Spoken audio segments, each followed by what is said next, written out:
नमस्कार मित्रों एवं छात्रों। आज हम शुरू करने जा रहे हैं स्वर संधि के भाग को आज प्रारंभ करते हैं। तो चलिए आज शुरू करते हैं। स्वर संधि के अंतर्गत दीर्घ स्वर संधि को आज हम लोग पढ़ेंगे। उसके पहले कुछ चीजें हम लोग जानेंगे। देखिए, सर्वप्रथम बात यदि करें, हम लोग आज बात करने वाले हैं स्वर संधि की बात करने वाले हैं। किसकी बात करने वाले हैं? स्वर संधि की बात करने वाले हैं।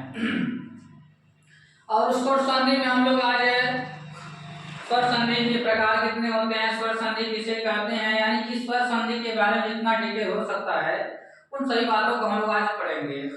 सबसे पहली बात हमने कल बता दिया संधि क्या होता है, यानी क्या कि जब दो वर्ण क्या हो जाए करते हैं जिसका योग होता है तो उसे क्या कहते हैं? संधि कहते हैं। जब दो वर्ण क्या करते हैं, आपस में आकर मिल जाते हैं और उनके उच्चारण अवस्था और उच्चारण स्थान क्या होता है, एक हो जाते हैं, तो उन्हें क्या कहते हैं? संधि कहते हैं। और बात आती है जब योग हो, ठीक है, आप जब दो वर्ण मिले और क्या बनाए, जब स्वर बनाए, क्या बनाए? स्वर।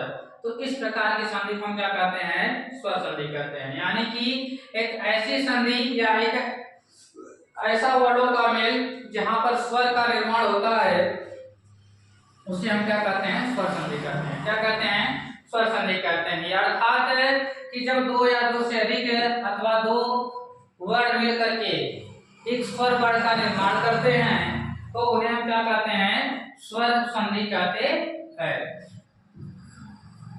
और ध्यान दीजिए, थोड़ा सा यहाँ पर योग के बारे में कह रहा है। अब कह रहा है इसे जुड़ता हुआ संधि का एक लोग कहते हैं संयोग भी होता है, ठीक है, संयोग भी कहते हैं। लेकिन ये कहाँ तक सही है इसको हम आज समझेंगे, ठीक है। लेकिन उससे पहले जान लीजिए, सबसे पहली बात आती है संधि के बारे में जान लेंगे कि संधि कैसे कैसे होती है। लेकिन हमें पता होना चाहिए कि संधि कहाँ होती है, ठीक है। हमें देखा जाए कि संधि कहाँ कहाँ होती है, ठीक है। तो समझिए, सबसे पहली बात है संधि कहाँ होती है। अच्छा देखिए, एक बात सदैव रखिए, संस्कृत में कहता है संनितैक पदे नित्य नित्य धातु उपसर्गयो, यानी क्या संस्कृत में कहता है, संस्कृत देखा जाए तो कहते हैं कि एक पद में जो एक पद होता है उसमें हर हमेशा क्या होती है? संधि होती है। और धातु और उपसर्ग के बीच में क्या होती है? सदैव संधि होती है। और समास और वाक्य में क्या होता है? विविच्छा होता है, यानी कि आप संधि कर भी सकते हैं और नहीं कर सकते हैं। यानी संधि कहाँ होती क्या होगी? तो एक पद में, किसमें? एक पद में क्या होती है? संधि सदैव होती है। कैसे? देखिए, जैसे मान लीजिए लिखा हुआ है, जैसे लिखिए जय लिखा हुआ है, गाय लिखा हुआ है, क्या लिखा हुआ है? जय लिखा हुआ है, गाय लिखा हुआ है, माया लिखा हुआ है, इत्यादि शब्द जो देखेंगे क्या होता है कि ये सभी जो शब्द हैं इसमें क्या है? केवल एक ही शब्द है। और एक पद मतलब क्या है? ये शब्द कर सकते हैं, यानी कि जिसमें क्या केवल एक पद हो। ऐसे दो पद की बात करें, देखेंगे महात्मा, महा प्लस आत्मा, दो शब्द लेंगे नहीं रहेंगे, महा प्लस आत्मा होगा। तो यहाँ पर देखेंगे संधि होगी नहीं होगी? होगी, यानी क्या दो शब्द होंगे तो संधि तो होगी ही होगी। लेकिन ये कंपलसरी नहीं है। जैसे देखिए प्रभा, ठीक है, जैसे जैसे देखिए स्वर्ण,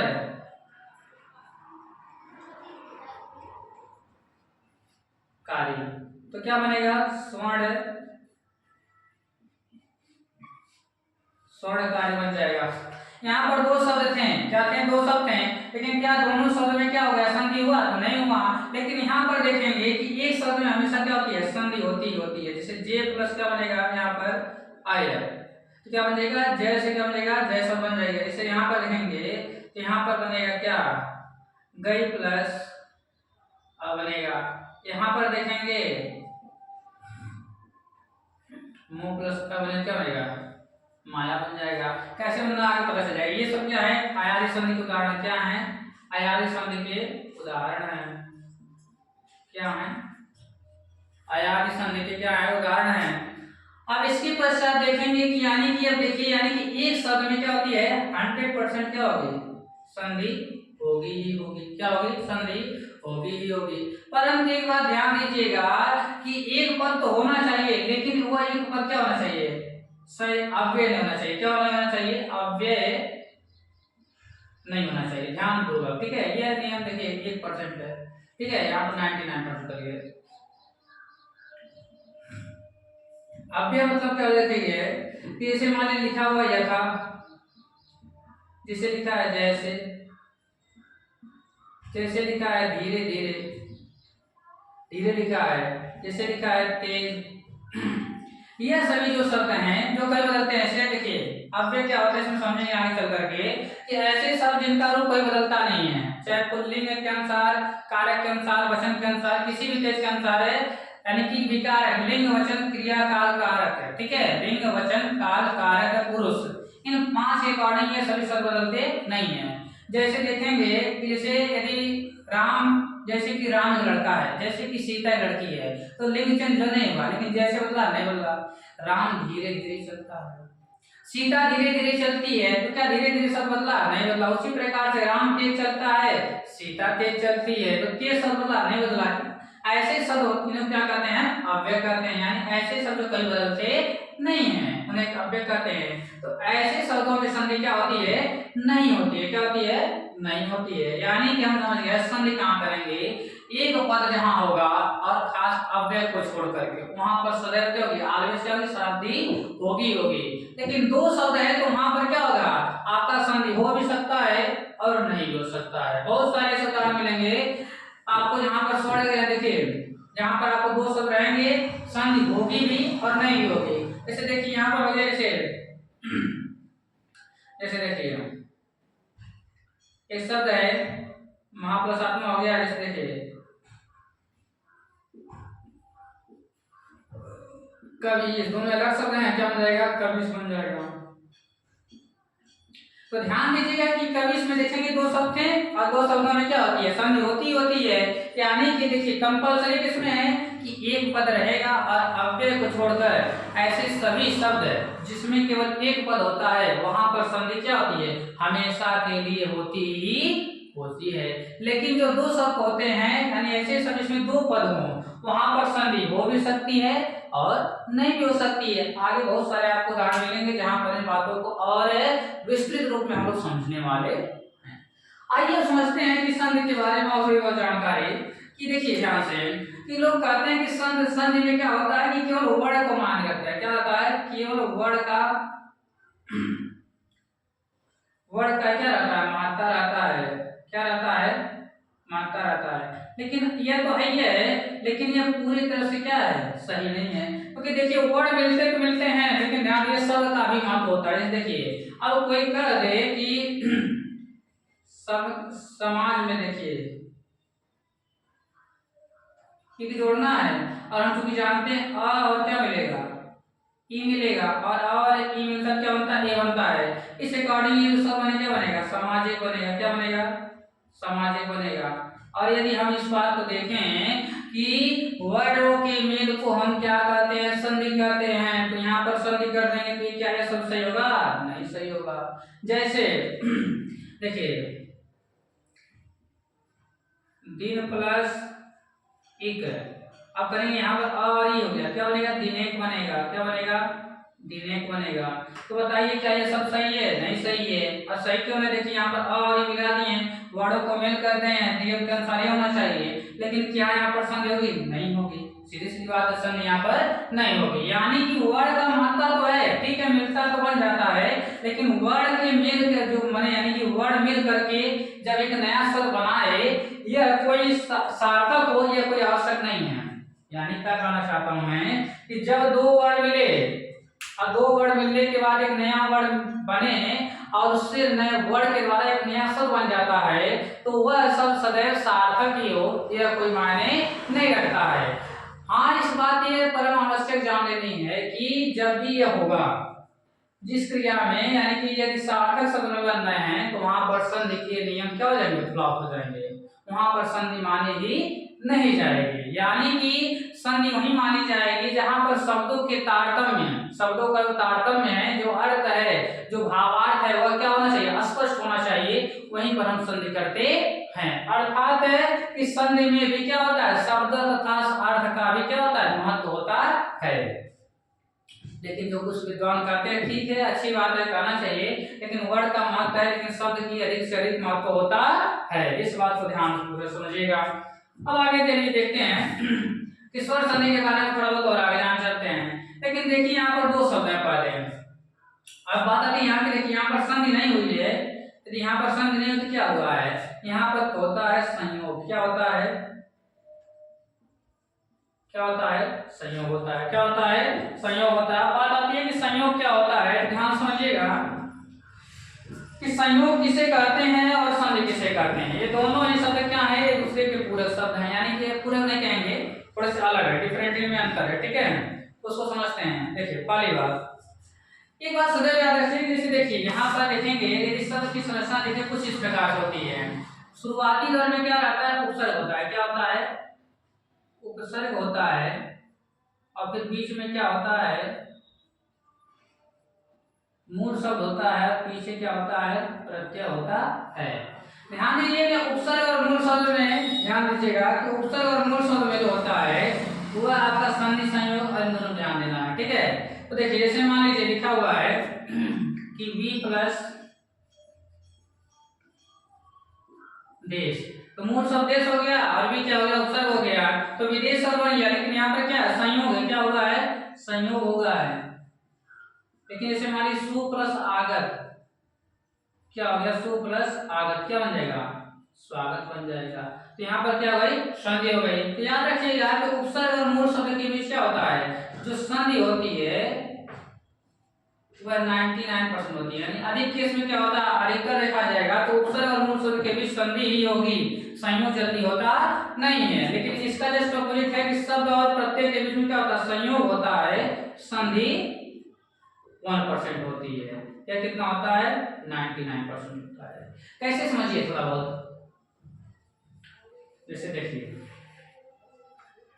जैसे लिखा हुआ है, जैसे यहाँ पर देखेंगे, अभी हमने एक शब्द बताया समाज प्लस एक, जब इन दोनों शब्दों को जोड़ेंगे क्या होगा, अ प्लस ई बनेगा, और इस प्रकार से सब बन जाएगा समाजे।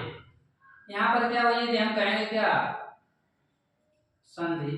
तो ये पूरी क्या है, तरीके से गलत बनेगा, क्योंकि संधि कहाँ होती है, उपसर्ग और कहाँ होती है, मूल शब्द के बीच में होती है। संधि कहाँ होती है, उपसर्ग और मूल शब्द के बीच होती है। और यह क्या आपका प्रत्यय है, तुम्हारा मूल शब्द है। अब ध्यान दीजिएगा, जब सब समाज और एक है और समाज में जब कुछ प्रत्यय जुड़ता है, यहाँ आदि दिन यमान सा आ जाता है, क्या स का सा आ जाता है, और पीछे प्रत्यय वैसे ही जुड़ जाता है, सामाजिक बन जाता है। इसी प्रकार से हम देख सकते हैं, देखिए एक शब्द है क्या, दिन, और दूसरा शब्द क्या है, एक है। यदि हम देखेंगे तो क्या बनेगा, यदि दिनेक बनेगा, जो कि क्या है, गलत है, लेकिन इसका शब्द बनेगा दैनिक बनेगा। क्या बनेगा, दैनिक बनेगा। यह सही है। क्या है आपका, यह सही है। अर्थात यानी कि समझ सकते हैं हम लोग है कि उपसर्ग और जहां पर मूल शब्द की बात की जाए, किसी बात है उपसर्ग और मूल शब्द की, तो वहां पर सदैव संधि पाई जाती है। क्या होती है, सदैव संधि पाई जाती है। परंतु जो आपका प्रत्यय और मूल शब्द है वहां पर क्या पाया जाता है, संयोग पाया जाता है। क्या पाया जाता है, संयोग पाया जाता है। अब एक बार एक लाइन हम लिखते हैं, क्या संधि और संयोग क्या होता है, ध्यान दीजिएगा। संधि और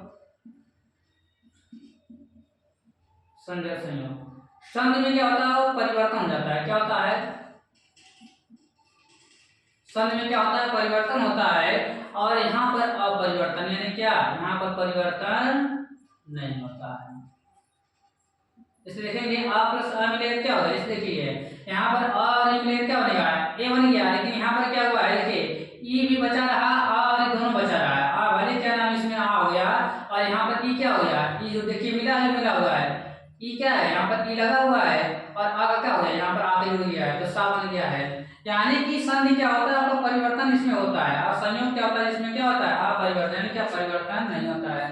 यानी संधि किसे कहते हैं, जब दो वर्ड आपस में मिल जाए और अपना स्वरूप क्या कर ले, चेंज कर ले।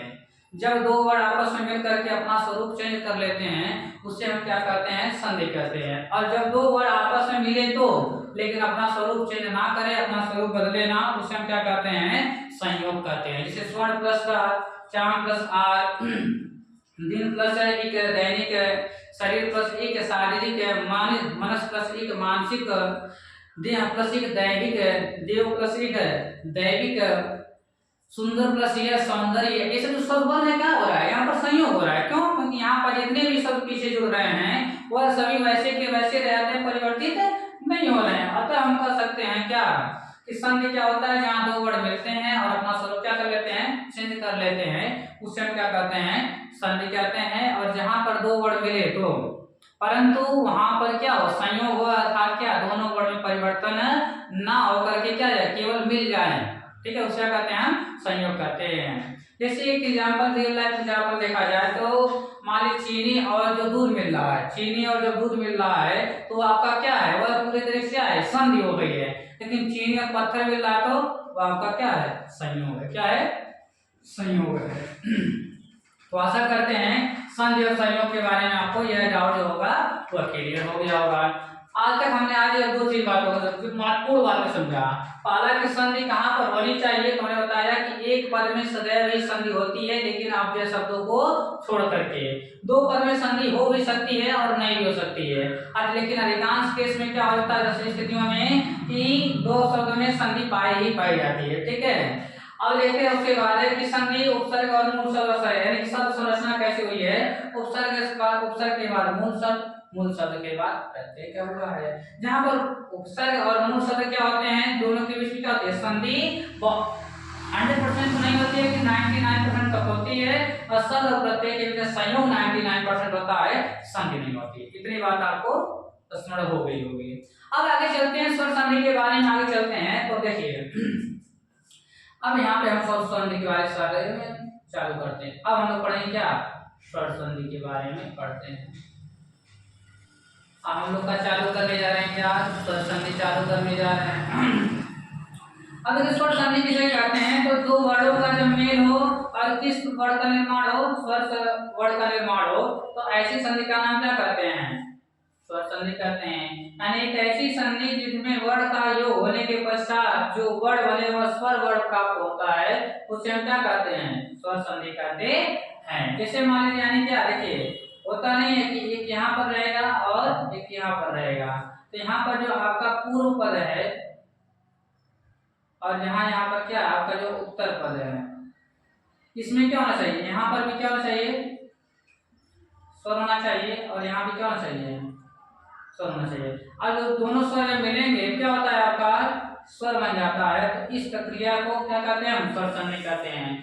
जब दो स्वर वर्ण मिलकर के स्वर का निर्माण करते हैं, जब दो या दो स्वर मिलकर क्या करते हैं, एक स्वर का निर्माण करते हैं, तो उसे हम क्या कहते हैं, उसे हम क्या कहते हैं, स्वर संधि कहते हैं। जैसे एग्जाम्पल तौर पे हम लोग बहुत सारी चीजें समझेंगे। इसी स्वर संधि के आगे देखेंगे मुख्यतः 5 भाग देखने को मिलते हैं। कितने भाग मिलते हैं, 5 भाग मिलते हैं। कौन कौन से होते हैं इसको समझते हैं। देखिए पहला है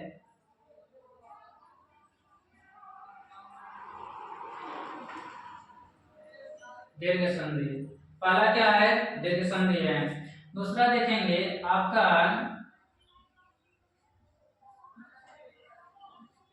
गुण स्वर संधि है। क्या है, गुण स्वर संधि है। तीसरी बात है कि यह क्या है, वृद्धि स्वर संधि है। क्या है,